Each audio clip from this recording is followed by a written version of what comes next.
Hello students, now we will see second part of exercise 4.1.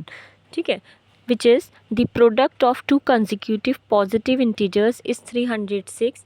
We need to find the integers. ठीक है, see what we have to do in these questions. In every part of question number 2 we have to represent the following situation in the form of quadratic equation.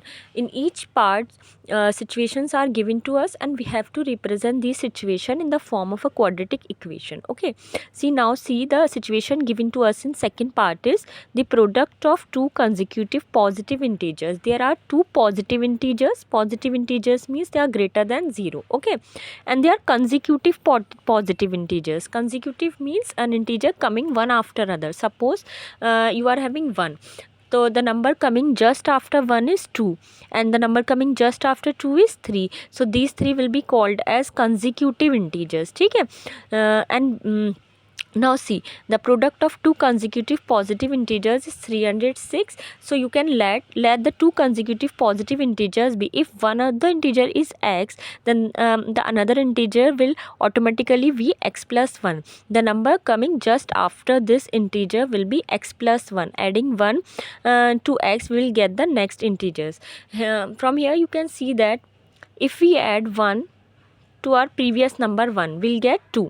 ठीक है, 1 में 1 add करने से आपको क्या मिल गया, अगला कंसेक्यूटिव इंटीजर मिल गया आपको 2. ठीक है, 2 में जैसे ही आपने 1 ऐड किया आपको क्या मिल गया, 3 मिल गया. ठीक है, तो कंसेक्यूटिव इंटीजर कैसे ऑब्टेन किए जाते हैं, आपका जो प्रीवियस नंबर है उसमें 1 ऐड कर दीजिए, आपको नेक्स्ट नंबर मिल जाएगा. इसी तरीके से हमने लेट किया है. आपने जब एक इंटीजर को आपने एक्स लेट कर लिया तो दूसरा आपको कैसे ऑब्टेन होगा, आप जब इस एक्स में 1 ऐड कर देंगे. ठीक है, तो let the two consecutive positive integers be x and x plus 1. Here x should be greater than 0.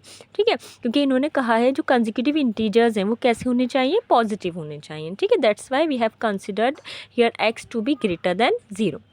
Now according to question, ATQ means here according to question. According to question their product is given to you is 306. तो product form में लिख लिया हमने x into x plus 1 is equal to 306. ठीक है, तो अब इस x की x प्लस 1 से मल्टीप्लाई कर देते हैं. x की पहले x से मल्टीप्लाई की जाएगी, वो हो जाएगा आपका एक्स स्क्वायर. x की फिर 1 से मल्टीप्लाई करेंगे, आपका क्या आ जाएगा, x आ जाएगा. ठीक है, इज इक्वल टू 306.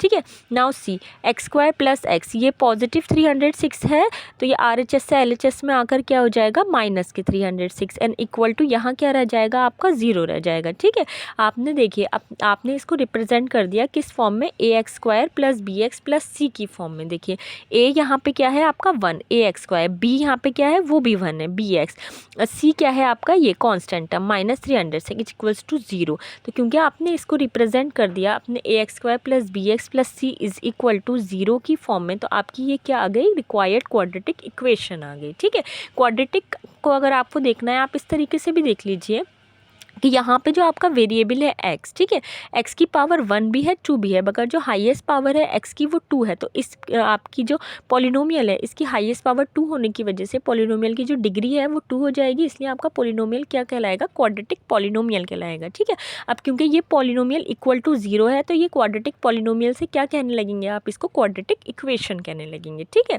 इस तरीके से भी आप समझ सकते हैं. इस सेकेंड पार्ट क्वेश्चन में किसी भी पार्ट को आपको सॉल्व नहीं करना है, you only have to represent the situations in the form of quadratic equation. तो यहाँ आपने अपनी सिचुएशन को क्वाड्रेटिक इक्वेशन की फॉर्म में क्या कर दिया है, रिप्रेजेंट कर दिया है. ठीक है, तो ये इसका क्या हो जाएगा, सॉल्यूशन हो जाएगा. Here you are done. ठीक है, यहीं तक आपको इस क्वेश्चन को क्या करना है, सॉल्व करना है. ओके.